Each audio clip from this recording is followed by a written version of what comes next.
Let me just double check here. Just checking on this one on the other end if everything is working. So, hello.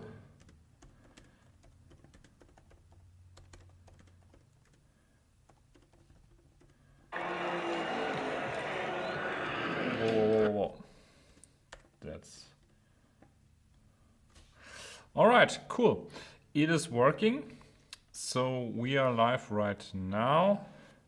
So if you have any questions, hit me up. So yeah, guys, welcome to my very first live stream. So if you like this kind of format, live stream, stuff like that, just tell me in the comments below and I will make sure to make that happen over and over again. And if you have any questions, you know, just drop it in the comments. I'm right here and I'm very active.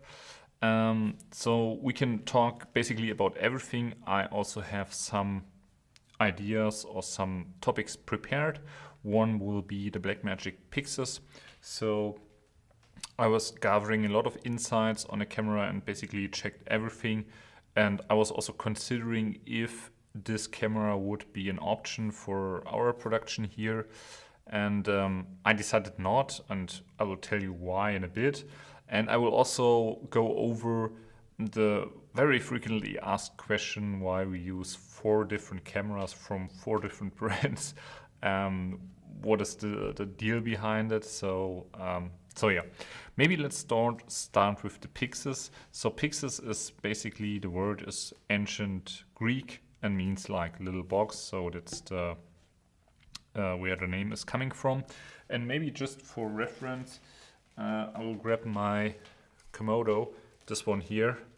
So seems like the autofocus in the S5 is working. So that's great. So yeah, that's the red Komodo, and that's my main A camera for quite a while now. But I also studied the dimension of the Pyxis. So I'm behind the curve, didn't realize they released a box camera. Yes, they did, just right before NAB, and I just checked the dimension of the Pyxis. So it's a little bit larger, a little bit longer than the Komodo, and it's also a little bit wider. I actually like that because then you have also a little bit more real estate to rig something on the camera. So that's kind of challenging on the Komodo because, as you can see, there's not much space left. They have this kind of length because they have implemented a 4-inch screen on the side right here, so on the operator's side. So when you have a camera on sticks, so tripod and everything like that, doing interviews, stuff, that is working just great. It can adjust everything from there. But I was wondering if you're basically shooting handheld and you will have a monitor of some sort on here, that's not the deal. But if you want to change something on the fly, then I just think you always have to twist the camera like so to see what you're doing, or maybe just imagine you have your camera in an easy rig like so, and you're shooting like some stuff of interview or on an event, like people talking to the camera, whatever, and maybe you want to change something during your recording, so you cannot really twist the camera in that scenario. So I'm interested to see how that's going to work, how you can memorize maybe the buttons to change everything on the fly. Even though the screen on the top of the Komodo is not big, but it works in this kinds of scenarios. So therefore, it's kind of good. The other thing is, what I'm really stoked about to see is how third-party manufacturers will come up with cage solutions, and especially the battery solution, because the battery is not included in the package and the camera is not using Sony NPF batteries. It is using Sony BPU batteries, so that were the batteries that were used on the Sony FS5 Mark I. So they have a lot more juice, they push a lot of more amps, so I think we won't have the issue that the camera will run out of power quickly as we have like with most of the pocket cameras, so that's good.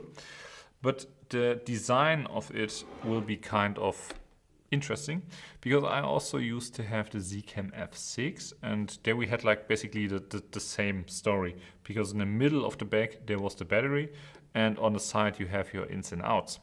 And I like that we have the ins and outs on the side because it's more easy to reach than on the Komodo here, like on the bottom. That's not really good actually.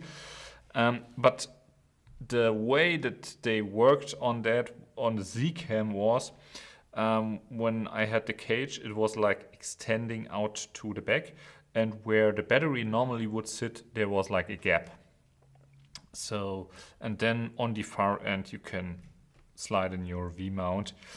So I'm interested to see how that works, if you can really easily still access all the ins and outs. So that's kind of what we have to see, and also it makes the camera in that way even longer. So would have been really cool if they have decided for micro V-mounts directly natively on the camera as you have like with Komodo. I really like that they have now finally SDI and also proper timecode sync stuff on there. I also really like that they have mini XLR on board, so I think the audio quality right out of the camera will be just great, as we had like on the pockets and stuff like that, so really better than on the Komodo, of course.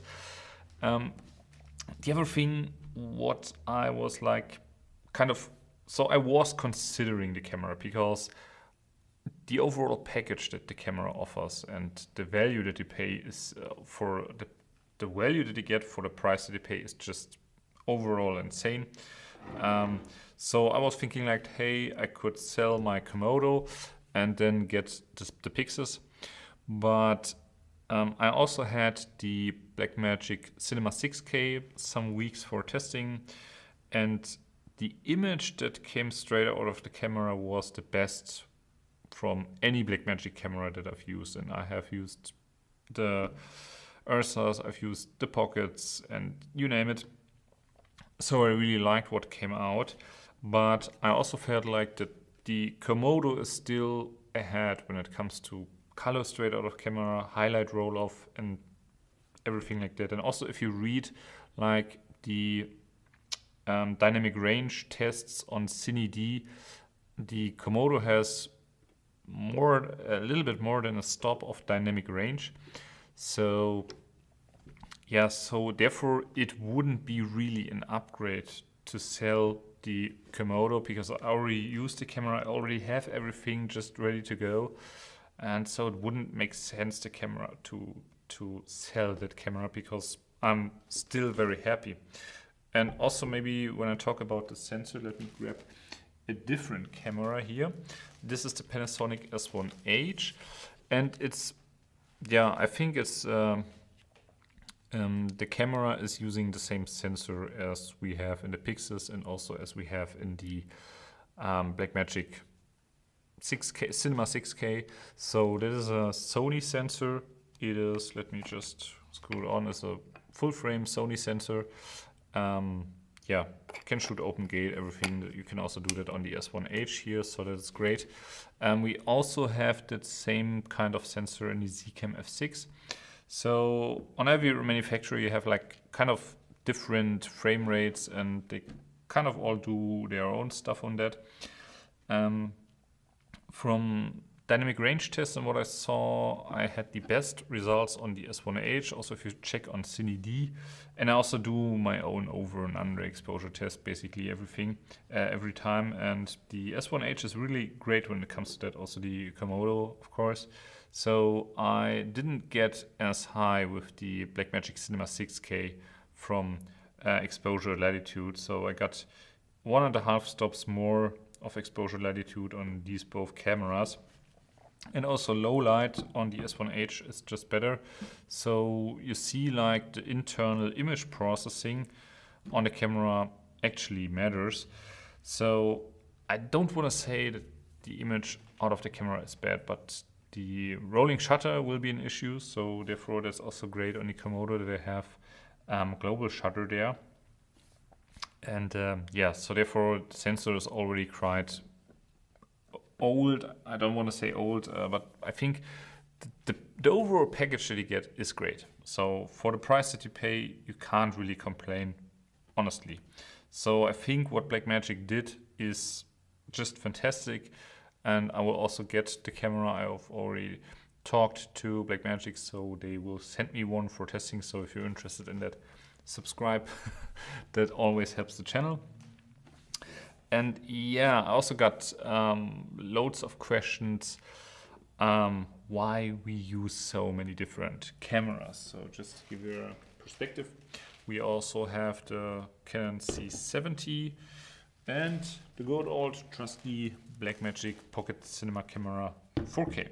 So so I believe basically in the right tool for the job, and every job requires a different tool, slightly different mostly. And depending on a project, I'm gonna choose the perfect camera for that one. Because as good as the KOMODO is, it's not really designed for run and gun and stuff like that. So in this situation, I would use the C70 or the S1H. So I also use the S1H a lot because we have a client that is in the food industry, and this scenario we always use like top-down shots, top-down rigs, and this camera is the lightest of them all. So rigging that camera up really high and getting the shots from above is great. Also, if we shoot handheld a lot, this camera is great because of the great IBIS. The Pocket 4K we use basically just on, I also used it on a job, on a run and gun job. Philip Micro Zephyr, hi, this time made it. Great to see you, hi.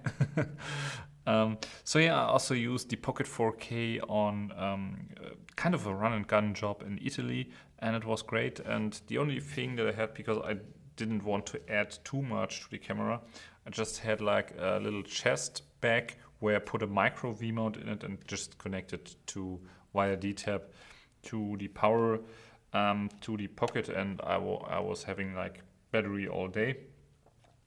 So I use it in some situations like that, but mostly when I use it is when the camera is on a tripod for basically an interview. I also use it for live streaming a lot because how it communicates with the ATEMs is just great. And also if we have like, we do like 4 or 3 times a year. Hello, Sir Eddie Kuhl Johnson. Hope I spelled it right. Hello to you as well.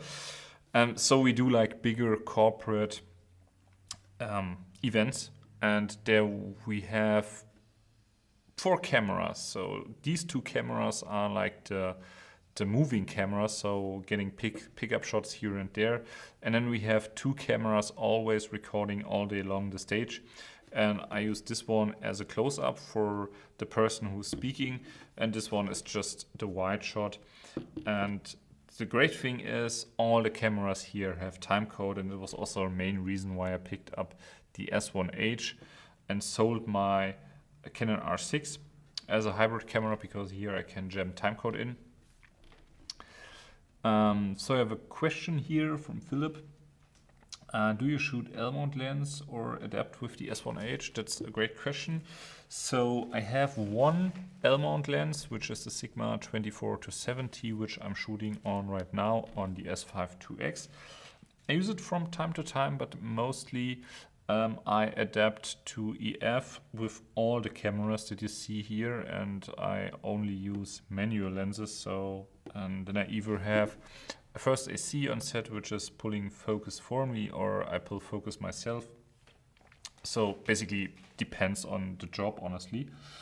But yeah, that's what I do, but can highly recommend the Sigma L-mount lens.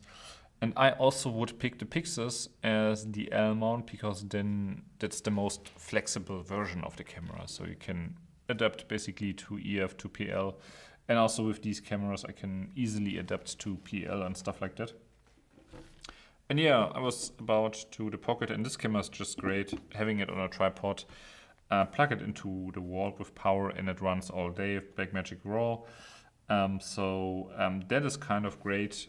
And all of these cameras can be synced in post with timecode. And for audio, I use my Zoom F6, which is currently connected to my S5 IIX. And the audio or the microphone is right up here. And as we use like this in the scenario that I just said, in a big corporate event when we have like a big stage and stuff like that, I just go to the main audio mixer and I get a stereo out inside my F6, and that one also has the Zoom F6, and that one also has timecode, and I can sync all across the cameras. Frank is saying hello boys. Hello Frank, thanks for joining here. So yeah, that's why we use those different cameras, and the C70 honestly is just also a camera that I like to pick when I don't really know what I gonna expect on the job. So if we have like multiple locations, indoor, outdoor, or getting great audio into the camera, the camera just can basically do it all. And if I need kind of autofocus, this camera has kind of decent autofocus, so I could also use that one. So yeah, the camera always has worked great for me, also like with the screen and everything. It works just fine basically, and colors and everything. And also in an interview, so this is basically the A-cam whenever I want to have the best image quality possible. I use this camera. So yeah, and then therefore basically that's great, you know. Komodo just works perfectly fine on that one. And also maybe just let me grab, so there's another question. Pyxis and no ND, which I love on a C70. Yeah, you're right, that one won't have an ND. And many people are saying that they're gonna wait for the Pyxis Pro EU later. I don't know if that is really coming, because I feel like it's just a little bit of a hassle for Blackmagic to implement NDs in the small flange distance that the L mount only offers. So I wouldn't be too sure that this camera will come with basically with an L mount, stuff like that. So I think I just need to get another cable to my camera. It's still working, but it's showing me it's like it's out of battery. I don't know why, but it's actually plugged into the wall. So you're warned. So I hope it works, but it's still working. When it doesn't, I just need to plug it into a V-mount. Will work. So yeah, basically that's why I use the C70 on this one. And in an interview situation, when I have the A-cam, is mostly then the red, and the B-cam is the C70. They all kind of match pretty easily. So I've matched my cameras pretty easily. So for example, the red is a little bit more greenish, the Canon is a little bit more magenta. But if you have done it a couple of times, it actually, they work kind of very well in this regard. Blackmagic 6K full frame versus 6K, which one will be better for you? So if I wouldn't have no camera, and then I basically would go for the Pyxis, because I like the form factor, the box form factor a little bit more, because that's much better to rig it for different jobs on a gimbal or on a glide cam or for handheld. So you can rig the camera to your scenarios, and if you have like this bigger shape here, it's kind of a little bit awkward sometimes to get it on a gimbal or stuff like that. So therefore I would go with the Pyxis, honestly. So another question from Philip. L mount and D blueprint will come first with S2H. I saw somewhere it. Could be possible. I mean, like, Panasonic has done a lot in the past, and I feel also like that maybe they're gonna upgrade the S line in this year. I'm not sure about it, but basically also why I like Panasonic and why I also have the S5 IIX. They also have like great video features. They just work reliable, and also here I have time code in it. So, and I just paid because I got it used, like 1,500 euros, something like that. So that was a crazy good deal basically. And it's getting me so much more in terms of video as my R6 did.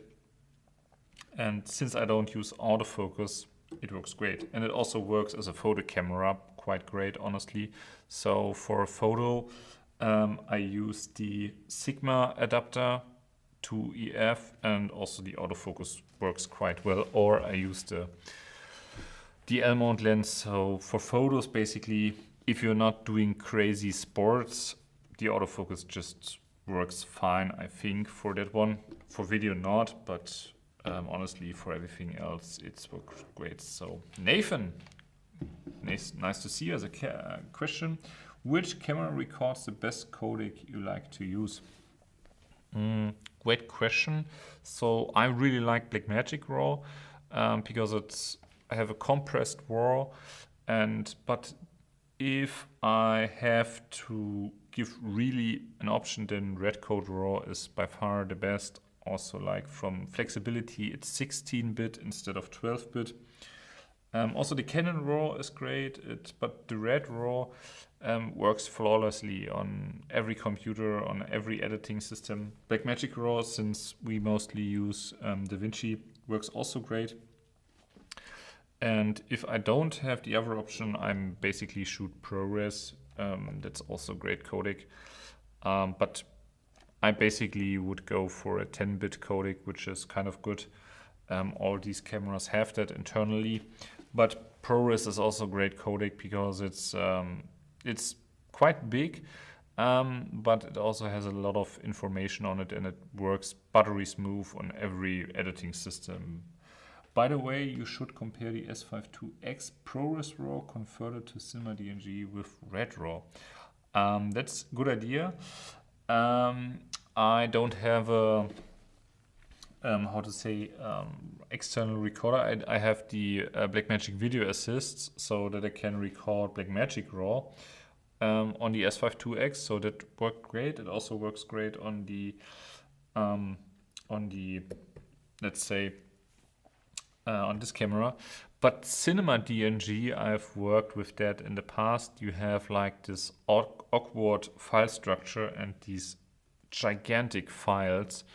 So usually when I have a camera like that one, like this one, as a hybrid camera, I want to have them as compact as possible, and therefore I mostly don't shoot or record externally because that's just another hassle with this HDMI and stuff like that.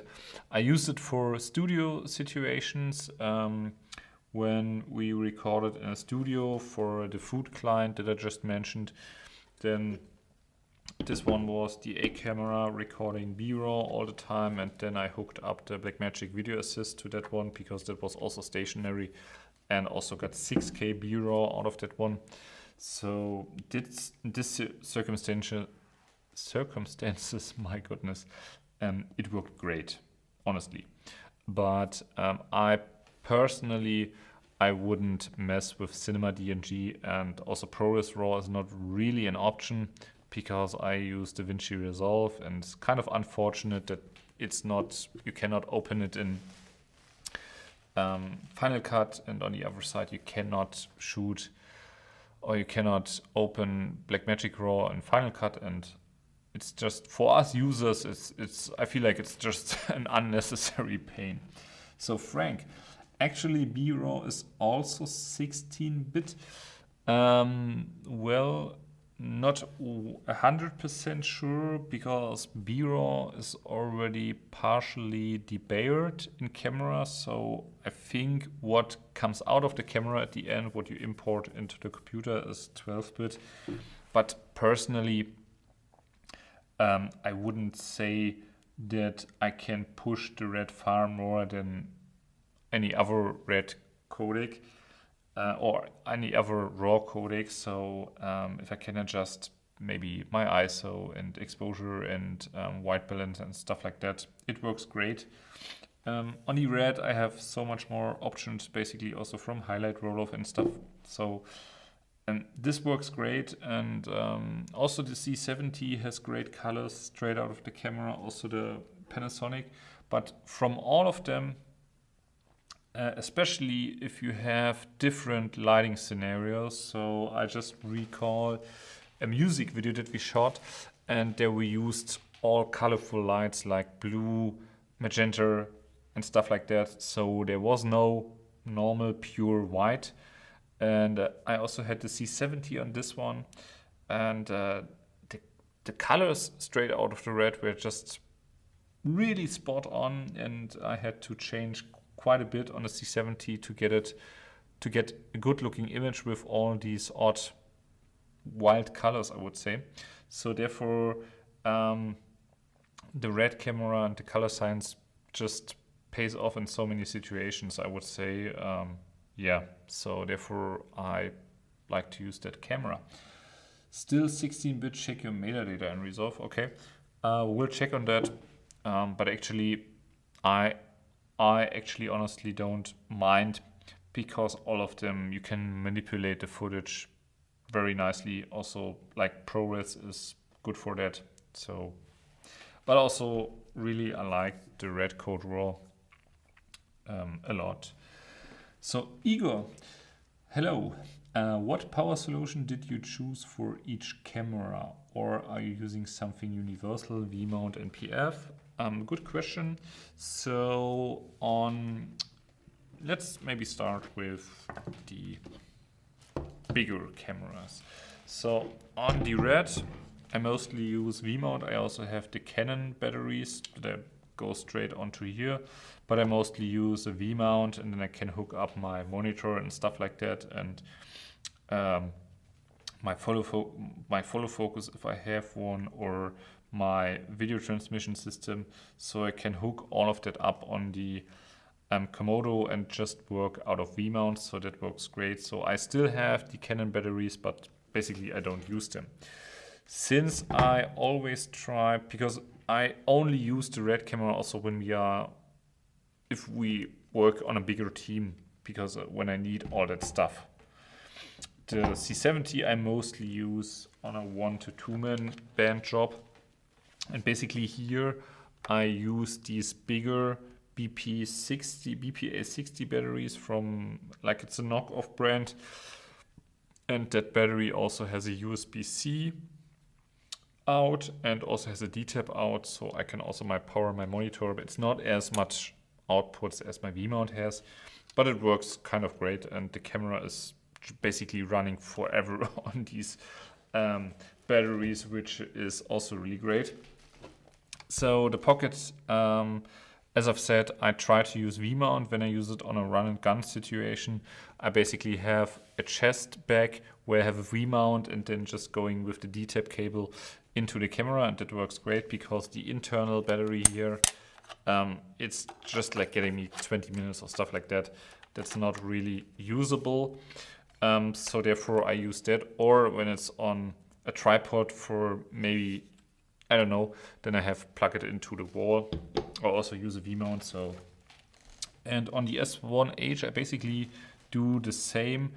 I also have my trusty chest bag, and then I just plug it into the USB-C and have my micro V-mount into my chest bag, and then but I also have additional batteries.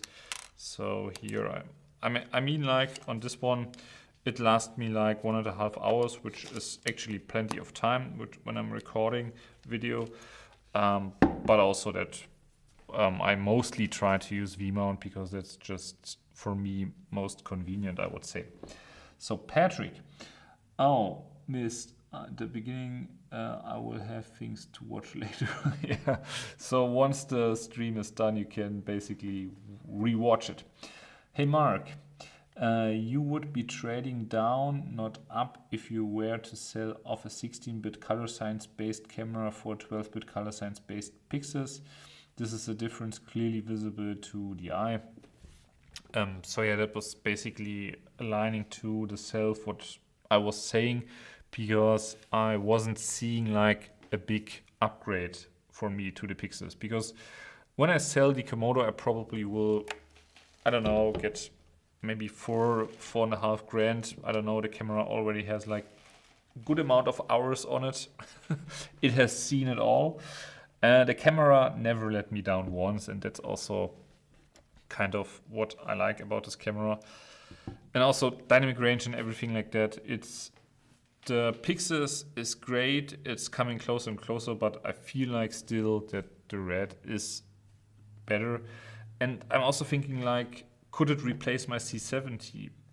No, because it doesn't have internal. So for the use case where I use the C70, it has internal audio and stuff, internal NDs and stuff like that.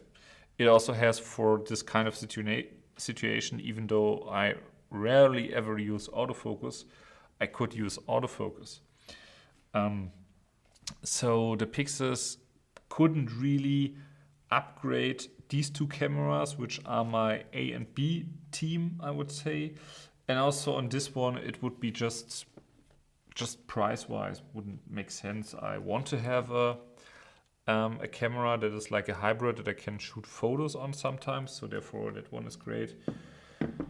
And honestly, for the stuff that I use the Pocket 4K on, it basically wouldn't make sense.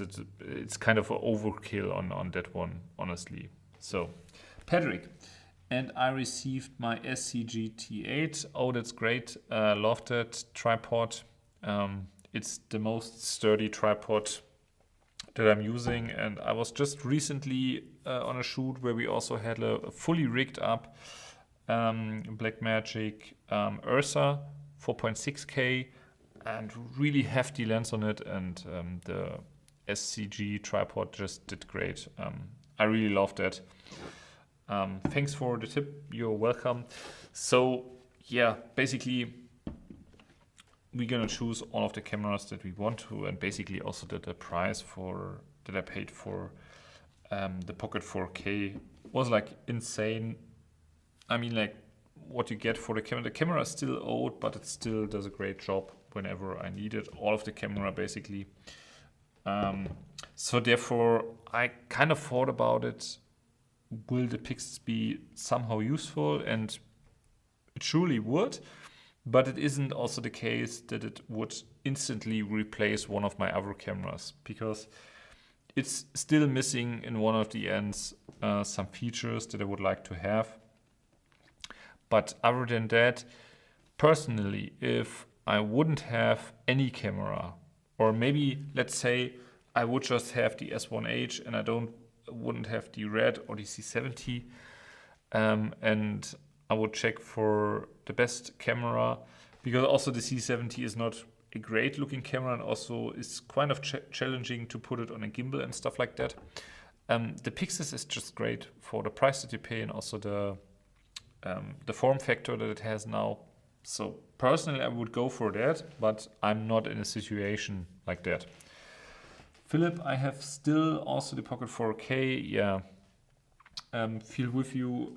I feel like the Pocket 4K has a really nice organic image. I loved it.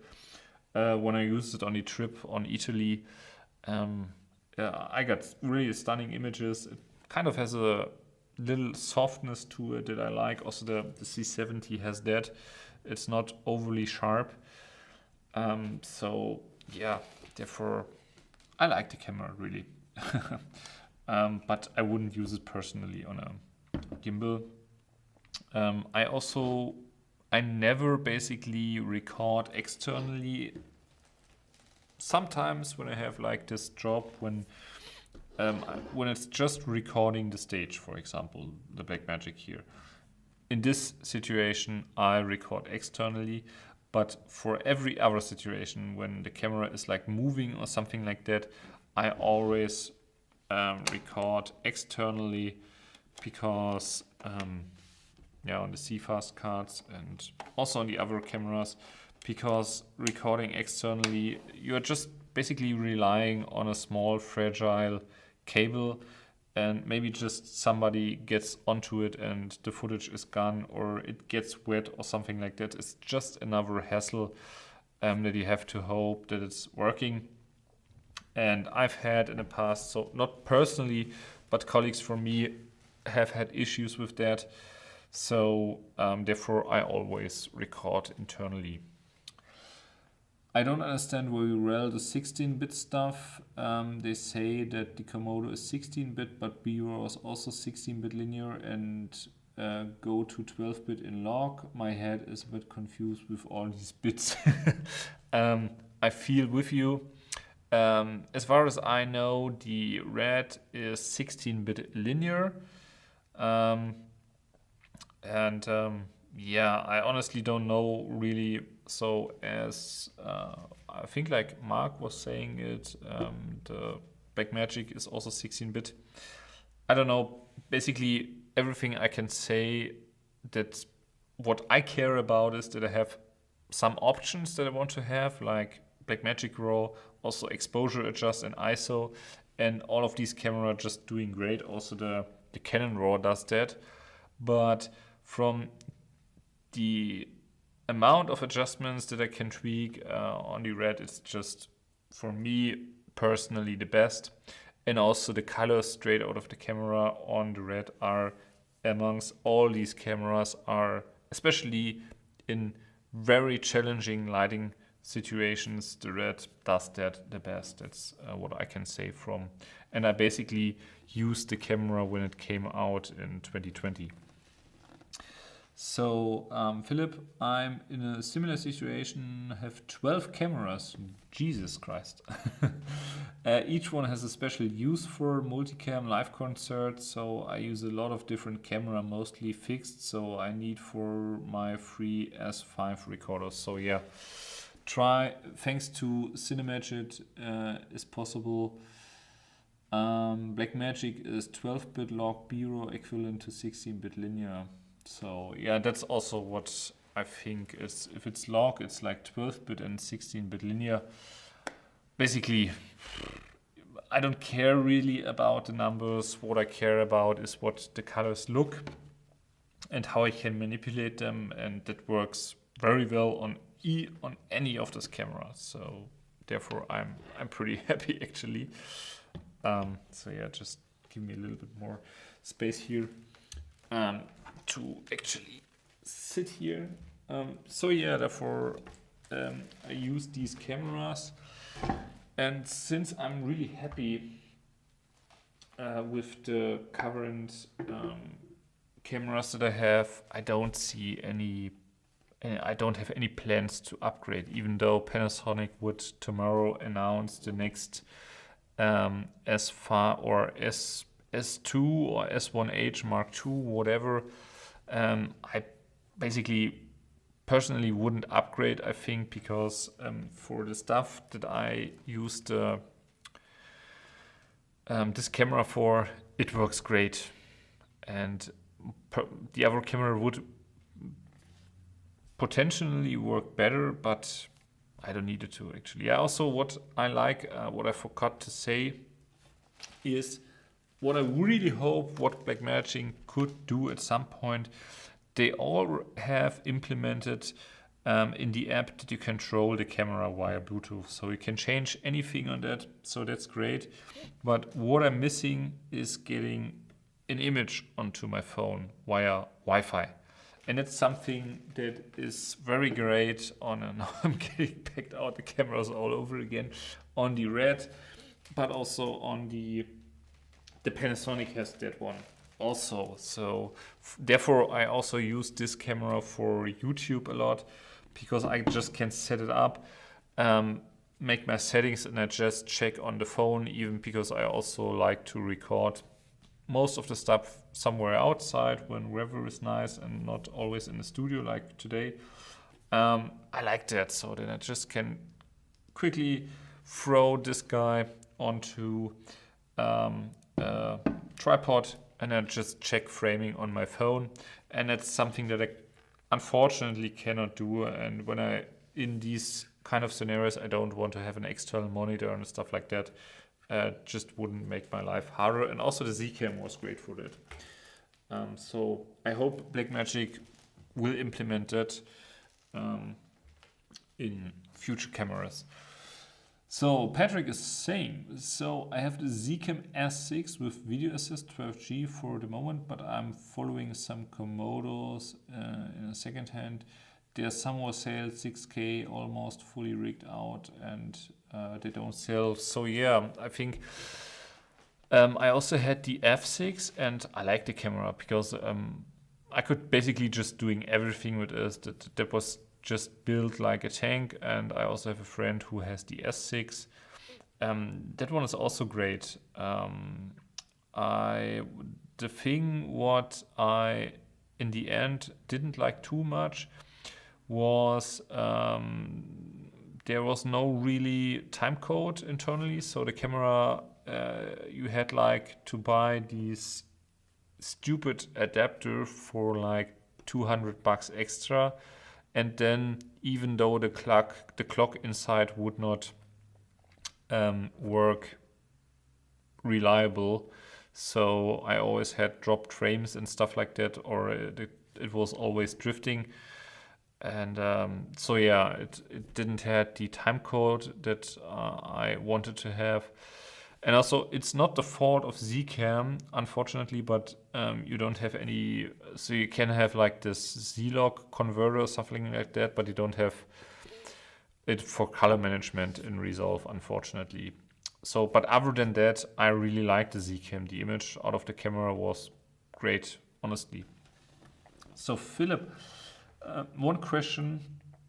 IR pollution with red, same level like Blackmagic 4K, 6K original or worse? That is a good question. So the red also has IR pollution, but it's pretty minimal. So I also always use like full spectrum NDs on this one. On the Blackmagic 4K and 6K, the IR pollution is really worse, so I couldn't get the red to the same level as from IR pollution as the Pocket 4K. So I always use anything if I'm shooting even indoors and stuff like that. I always use an IR cut filter on this one. On the red, you can get away even if you shoot like with 5 stops ND outside. If you go up to 6 or 7 stops, then you kind of start to see a little bit like this magenta reddish. So therefore, yeah, to 5 stops ND, it works okay, honestly.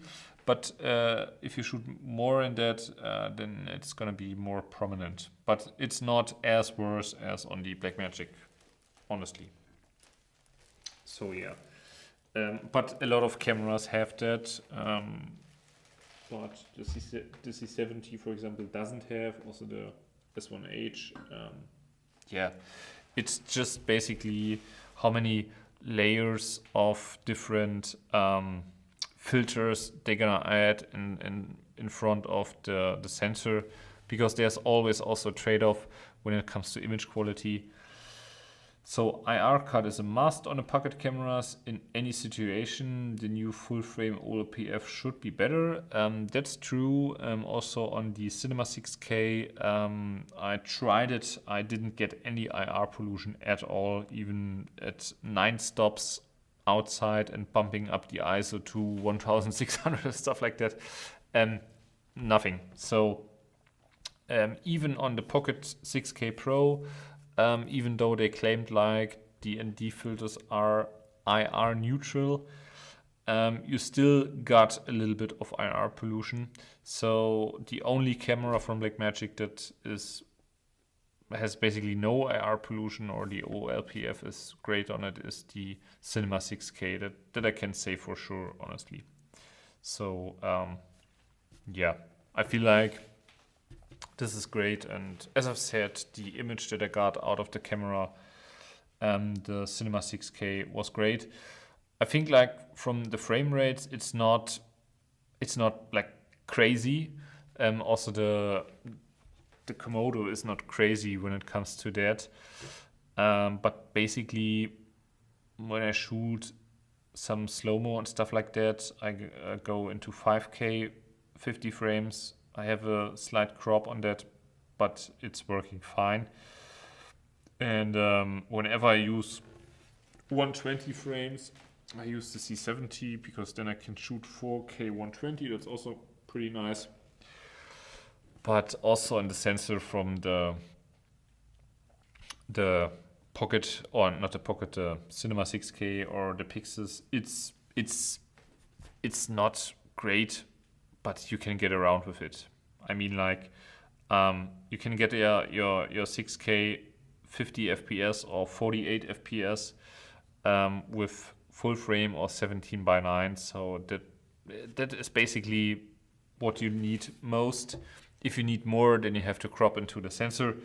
But yeah, everything else, I think it works just great for that. And as I said, for those kind of situations, I also have like these other cameras. If I know I maybe need 4K 120, that's not gonna happen on the Red. So in this situation, I use the C70 then, for example. Yes. So, and just also tell me in the comments if you like this kind of the live stream. I'm doing it loud the first time, and I hope you guys like it. Also, it's nice for me to get to know you guys on another level, and to get like more insights, what kind of content you're hoping for. And if you like that kind of stuff, I'm really down for making that more often. So Patrick is saying yes. All right. Thank you. Yeah, basically a lot of stuff was happening in like the past months. I was not uploading as much as I was hoping, because we just moved into this office here, and we basically you see like the wall there, the logo is painted on this wall we installed here, and it's kind of the studio situation. And over there is the office with desks and setup. Behind this wall there's like the client area. So yeah, we're still working on the office, but so far it turned out great. Philip also said sure, but still confusing about the bits and log. Totally understand it, but basically everything you need to know is that all of these cameras do great, even though basically any camera that you can buy these days, which is like 1 or 2 years old, is great. I mean, like, we are in the kind of, say, golden area of filmmakers. If I compared it to maybe 2018, when I started experimenting with a camera, I didn't had much options there. I mean, it was still better than, for example, 2005 or something like that, but I feel like the camera market has changed so greatly, and we all benefit from that.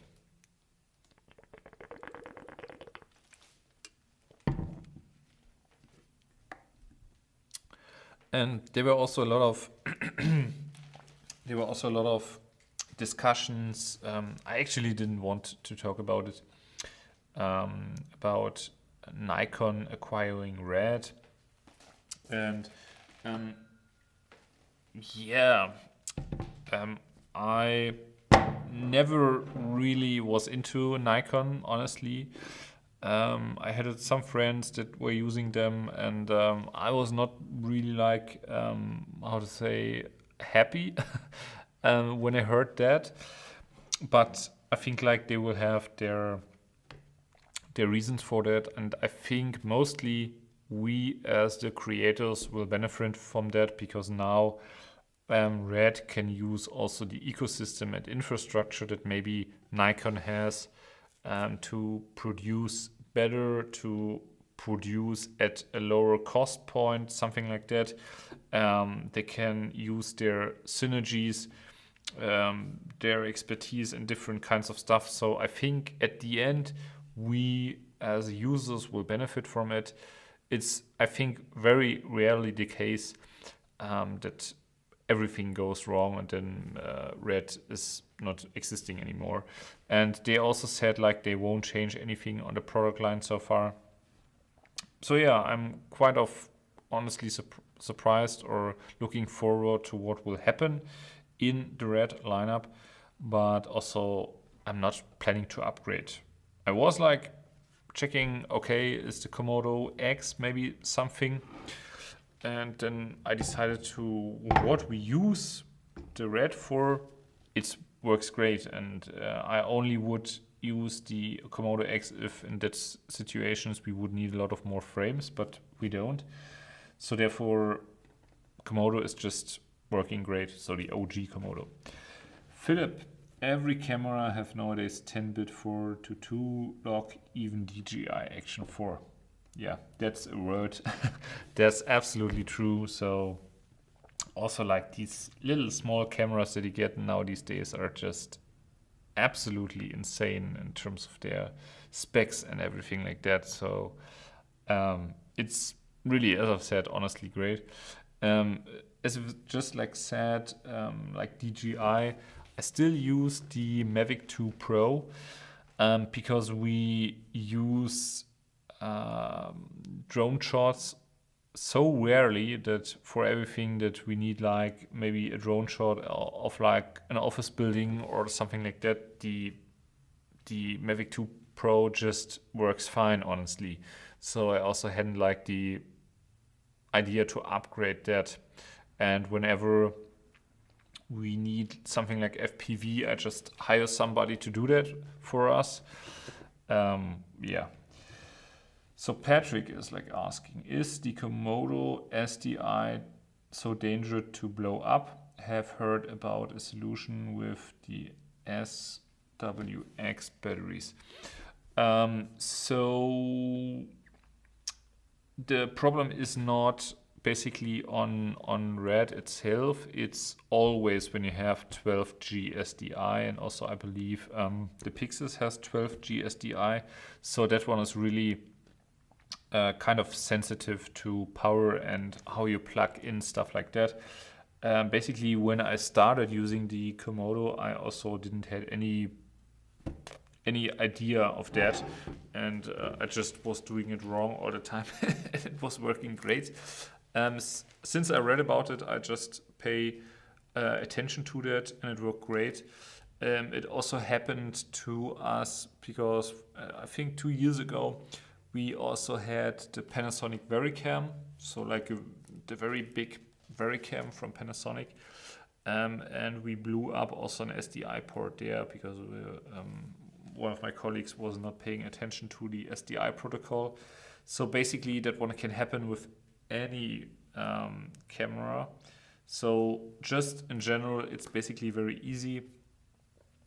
Whenever you set up power first, and then comes the so never have any SDI connection whenever you do something with power. So first I put on my V-mount and everything is working. Then I plug in my SDI cable, everything is fine.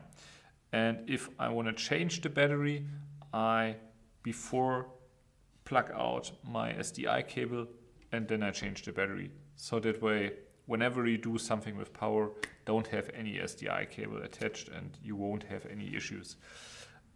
So yeah, I never used that core SWX solution. I also have a friend who also has a Komodo. He used like these isolators. Some people say they work, others claim that they don't solve the issue. Personally, I don't know. But it can happen on any cameras because also ARRI has documents about it. So it's not a problem that's to Red, but since Red was coming out with a camera that got so popular and that it has SDI, most people were encountering it and they weren't like familiar with that protocol, because normally you have like SDI more on the higher end professional cameras. The latest battery of SWX have a new connection that prevent this, they say at NAB. Oh, that's great. That one is cool. Personally, I used the V mounts from FX Lion and they were great, but potentially they could also fry up my SDI port. That would be interesting to test. So yeah, I think that's great to know, because more and more cameras are coming out that now have 12G SDI, also the Pyxis. So that would be a great option, honestly. So if it works, then that would be great, because it's just something that you have think about less on set, because you have to think about so many stuff. And yeah, following the SDI protocol is actually important. So yeah, basically that was everything from my side so far. We were just talking for about an hour now. So yeah, Patrick has a new question. It have a new connection. They connect plus and minus at the same time. Oh, okay. Yeah, I think we have to wait and see for the first tests, but it would be a great option. I'm just wondering myself how I could test that without blowing up my SDI port on the Komodo, because when I get like this battery and then I have to change it multiple times, but I think somebody will pull out some tests, and yeah, if that is a solution, I think that's a great investment to get these batteries, because as I've said, it's just one thing you have to care less. So yeah, guys, thank you for being on the live stream with me. Thank you for all the questions, all the insights here. It was really nice. And as anytime, if you have any kind of suggestions, any suggestions on content you want to see, just tell me. And also I will also try to implement more live stream on that one. I will wait for update video of you. Okay. So yeah, I'm really happy, and thank you guys. Thank you all guys for the support, and that you like the videos. It's quite a journey here on YouTube, and I'm happy to be a part of it. And yeah, whenever you have any questions, I'm happy to help. And yeah, guys, stay safe and see you in the very next one. Bye. So I just have to quickly tap it here on. Thanks, Nathan. Yeah, so now it's the end. Bye, guys.